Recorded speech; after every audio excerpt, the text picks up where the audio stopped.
So welcome to AKSIS. రీసెంట్గా prime minister Narendra Modi గారు ఒక స్కీమ్ని లాంచ్ చేయడం జరిగింది. సో డెఫినెట్లీ ఆశ్చర్యపోతారు. 300 యూనిట్స్ వరకు ఉచిత నాణ్యమైనటువంటి విద్యుత్ అనేటువంటిది ప్రతి ఇంటికి అందించాలనేటువంటి ఉద్దేశంతో ఈ స్కీమ్ని లాంచ్ చేయడం జరిగింది. ఏంటి ఈ స్కీమ్? 300 యూనిట్స్ ఫ్రీ ఎలక్ట్రిసిటీ ఎలా ఇస్తారు, అండ్ ఈ పర్టికులర్ స్కీమ్ అనేటువంటిది ఎగ్జామినేషన్ పాయింట్ ఆఫ్ వ్యూ ఎలా యూజ్ చేసుకోవాలి, ఎన్విరాన్మెంట్ పాయింట్ ఆఫ్ వ్యూలో ఈ స్కీమ్ యొక్క ఇంపార్టెన్స్ ఏంటి, అవన్నీ కూడా ఈ వీడియోలో చర్చించుకునేటువంటి ప్రయత్నం చేద్దాం. మోస్ట్ ఇంపార్టెంట్, ఈ స్కీమ్ యొక్క నేమ్ వచ్చేసి PM సూర్య ఘర్ ముఫ్తీ బిజ్లీ యోజన. బిజ్లీ అంటే కరెంట్ అండి. సో కరెంట్ బిల్ ఏదైతే ఉందో అందరికీ కూడా మొత్తాన్ని కూడా జీరో చేసే విధంగా 300 యూనిట్స్ 300 యూనిట్స్ ఉచిత కరెంట్ అనేటువంటిది 300 యూనిట్స్ ఉచిత కరెంట్ అనేటువంటిది ప్రొవైడ్ చేయడం జరుగుతుంది. ఎట్లా ప్రొవైడ్ చేస్తారు అంటే ప్రతి ఒక్క ఇంటికి రూఫ్ టాప్ సోలార్ ప్యానల్స్ అనేటువంటివి ఏర్పాటు చేసి ఈవెన్ అర్బన్ నుంచి రూరల్ ఏరియా వరకు కూడా ఈ యొక్క రూఫ్ టాప్ సోలార్ వ్యవస్థ అనేటువంటిది ఏర్పాటు చేసి ప్రతి ఇంటికి కూడా ఉచితమైనటువంటి 300 యూనిట్లు పవర్ అనేటువంటి ప్రొవైడ్ చేయబోతున్నారు. మరి ప్రతి ఇంటికి ఒకవేళ మిగులు కరెంట్ ఏదైతే ఉంటుందో దాన్ని మానిటైజ్ చేసుకునేటువంటి అవకాశం కూడా ఉంటుంది. అంటే ఒక పేదవాడు తన ఇంటికి వచ్చినటువంటి 300 యూనిట్స్ కరెంట్ అనేటువంటిది తాను యూజ్ చేసుకొని ఉన్నటువంటి ఎక్స్ట్రా దాన్ని మళ్ళీ ఈ యొక్క డిస్ట్రిబ్యూషన్ కంపెనీస్కి సేల్ చేసుకునే విధంగా ఉంటుంది. సో ఇది అంత ఇంపార్టెన్స్ ఏంటి అంటే భారతదేశంలో 75,000 కోట్ల రూపాయలతో ఈ యొక్క స్కీమ్ అనేటువంటిది ఇంప్లిమెంట్ చేయబోతున్నారు. 75,000 crores స్కీమ్ పేరు మీద ఖర్చు పెట్టబోతున్నారు. సో ఇందులో భాగంగా మెయింటెనెన్స్ కానివ్వండి, లాజిస్టిక్స్ కానివ్వండి, ఎంప్లాయ్మెంట్ అనేటువంటిది విపరీతంగా పెరిగేటువంటి అవకాశం ఉంటుంది. సో దీనికి సంబంధించినటువంటి కంప్లీట్ డీటెయిల్స్ డిస్కస్ చేసుకుందాం. ప్రతి ఒక్క పేదవాడికి కూడా అందించడం ఆ యొక్క ముఖ్య ఉద్దేశంతో ఈ సబ్సిడీ స్కీమ్ని ఏర్పాటు చేయడం జరిగింది. Let's discuss about this scheme.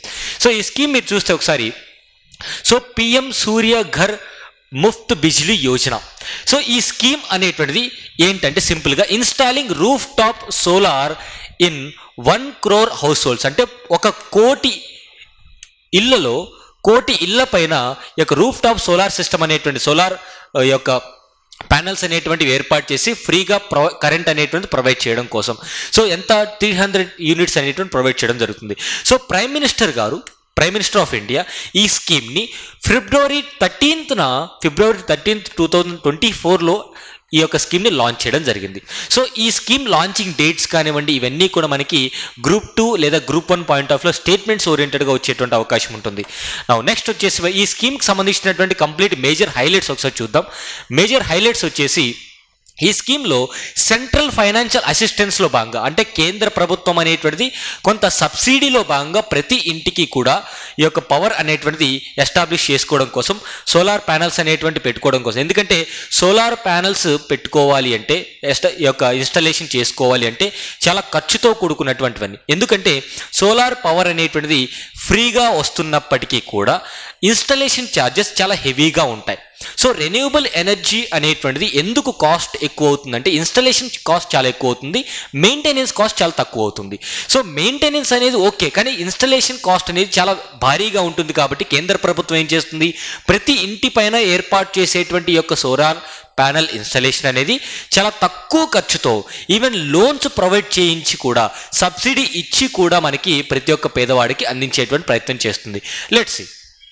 So ఈ స్కీమ్లో భాగంగా ఎవరైతే 1 kilowatt సిస్టమ్ని ఏర్పాటు చేసుకుంటారో, 1 kilowatt వరకు ఈ యొక్క పవర్ ఇన్స్టాలేషన్ చేసుకుంటారో 30,000 సబ్సిడీ ఇస్తున్నారు. 2 kilowattకి అయితే 60,000 సబ్సిడీ, అండ్ 3 kilowattకి అయితే 78,000 రూపీస్ సబ్సిడీ అనేటువంటిది ప్రతి ఒక్కరికి ఇవ్వడం జరుగుతుంది. మిగిలినటువంటి కరెంట్ మానిటైజ్ చేసుకోవచ్చు. అండ్ ప్రతి ఒక్క హౌస్ హోల్డ్కి కూడా ఈ యొక్క పవర్ సప్లై చేయాలి, ఇన్స్టాలేషన్ చేయాలి అని చెప్పేసి ప్రభుత్వం అనేటువంటిది తక్కువ వడ్డీతో రుణాలు కూడా ఇప్పించి ఈ యొక్క లోన్స్ అనేటువంటివి కూడా ఇప్పించి ఏర్పాటు చేయడం జరుగుతుందన్నమాట.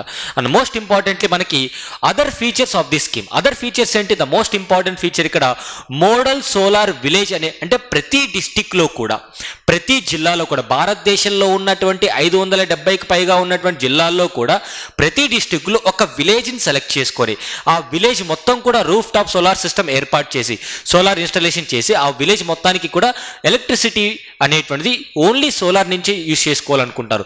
అప్పుడు దాన్ని మోడల్గా చూపించి సో దట్ ఆ డిస్టిక్ మొత్తాన్ని కూడా మార్పు చేయాలనుకుంటారు. So model solar village will be developed in each district of the country to act as a role model for adoption of the rooftop solar in rural areas. అంటే ప్రతి గ్రామ స్థాయిలో ఈ యొక్క ప్రతి జిల్లాలో ఒక గ్రామంలో ఏర్పాటు చేసి మిగతా గ్రామ స్థాయిలో కూడా అందరూ కూడా ఈ యొక్క ఇన్స్పిరేషన్గా తీసుకుని ఏర్పాటు చేసుకునే విధంగా మోడల్ విలేజెస్ అనేటువంటివి ఏర్పాటు చేయబోతున్నారు.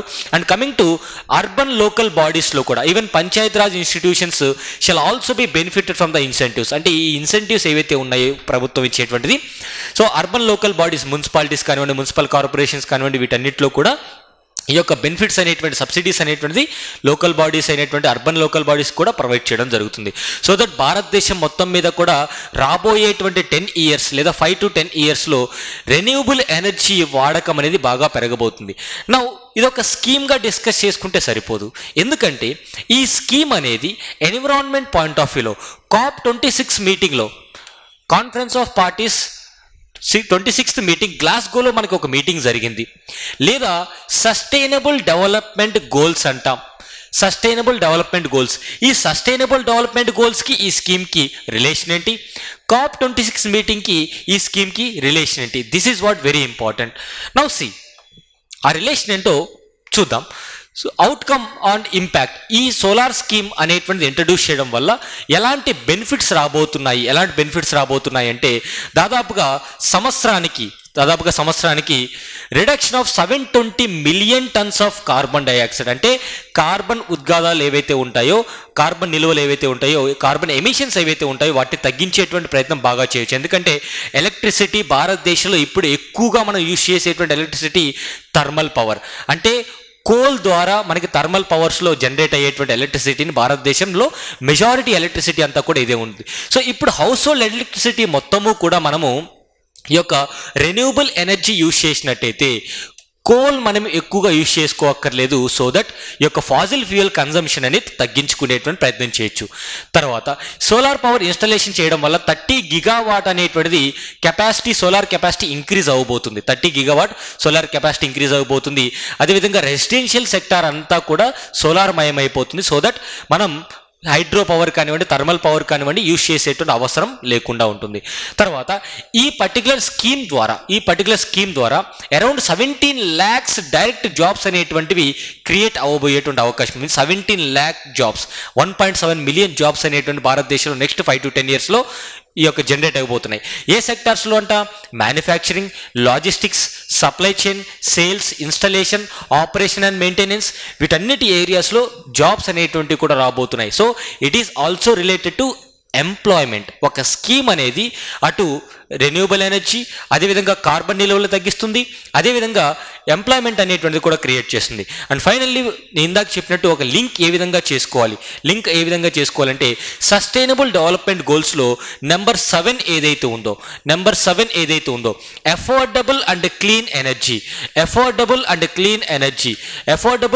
ఎనర్జీ అంటే ప్రతి ఒక్క వ్యక్తికి కూడా, ప్రతి ఒక్క హౌస్ హోల్డ్కి కూడా నాణ్యమైనటువంటి విద్యుత్తు, అదేవిధంగా అందరికీ సరసమైనటువంటి ధరల్లో ఈ యొక్క విద్యుత్ అందించాలి. అదేవిధంగా అట్ ద సేమ్ టైం ఇది రెన్యూబుల్ ఎనర్జీ అయితే ఫాజిల్ ఫ్యూయల్ కన్జంప్షన్ తక్కువైపోతుంది అనమాట. సో పొల్యూషన్ తగ్గిపోతుంది. సో పొల్యూషన్స్ తగ్గితే ఆబ్వియస్లీ ఇప్పుడు ఉన్నటువంటి ఇబ్బందులు, గ్లోబల్ వార్మింగ్ అవన్నీ కూడా తగ్గేటువంటి అవకాశం ఉంటుంది. And the most importantly COP26 మీటింగ్లో మనకి ఏదైతే ప్రైమ్ మినిస్టర్ నరేంద్ర మోదీ గారు కొన్ని 5 ప్రామిసెస్ చేశారు. ఈ 5 ప్రామిసెస్లో మీరు చూస్తే fulfil 50% energy requirements via renewable energy by 2030. అంటే రాబోయేటువంటి 5-6 సంవత్సరాలు 2030వ సంవత్సరం నాటికి ఫాజిల్ ఫ్యూయల్స్ నుంచి తీసుకుంటున్నటువంటి ఎనర్జీని 50% తగ్గిస్తాము. ఆ తగ్గించినటువంటి 50% రెన్యూబుల్ ఎనర్జీతో కవర్ చేసుకుంటాం. అంటే భవిష్యత్తులో ఫాజిల్ ఫ్యూయల్ కన్జంప్షన్ తగ్గించుకోవడం కోసం రెన్యూబుల్ ఎనర్జీని మనం ఎక్కువగా యూటిలైజ్ చేయబోతున్నాము అనే ప్రామిస్ని ఫుల్ఫిల్ చేయబోతున్నాం. Second promise. ఫస్ట్ ప్రామిస్ చూడండి, reach non fossil energy capacity to 500 gigawatt by 2030. అంటే 2030 సంవత్సరం కల్లా రెన్యూబుల్ ఎనర్జీని 500 గిగావాట్లకి పెంచబోతున్నాము. ప్రజెంట్ మనం 100 క్రాస్ అయిపోయాం. 2030 సంవత్సరానికి 500 రీచ్ అవ్వాలనే టార్గెట్ పెట్టుకున్నాం. 500 రీచ్ అవ్వాలంటే ఇలాంటి స్కీమ్స్, సోలార్ ప్యానల్ ఇన్స్టాలేషన్స్ అనేటువంటివి చాలా కీలకం కాబోతున్నాయి. సో అటు COP26లో ఇచ్చినటువంటి 2 ప్రామిసెస్, అదేవిధంగా sustainable development goal number 7, and third వచ్చేసి reduce 1 billion carbon emission by 2030. ఇందాకేం చెప్పాను, 720 మిలియన్ కార్బన్ ఎమిషన్స్ తగ్గించబోతున్నాం. ఇది 1 బిలియన్ టార్గెట్ పెట్టుకున్నాం. అంటే are we reaching or not? అంటే ఈ స్కీమ్ ద్వారా ఇంత అడ్వాంటేజ్ అటు వ్యక్తికి, వ్యవస్థకి, ఇద్దరికీ కూడా అడ్వాంటేజ్ అనేటువంటిది ఉంది. This is how you should interlink the topic with the remaining topics. So ఇది ఈరోజు topic. Thank you so much. If you have any questions with respect to TSPSC group 1 కావచ్చు, ఏపీపీఎస్సీ గ్రూప్ 2 కావచ్చు, are యూపీఎస్సీకి సంబంధించినటువంటి ఎలాంటి videos అయినా సరే డిస్క్రిప్షన్లో mention చేయండి. I will do those videos. And burning issues రెగ్యులర్గా వస్తుంటాయి. Thank you so much. Have a nice day.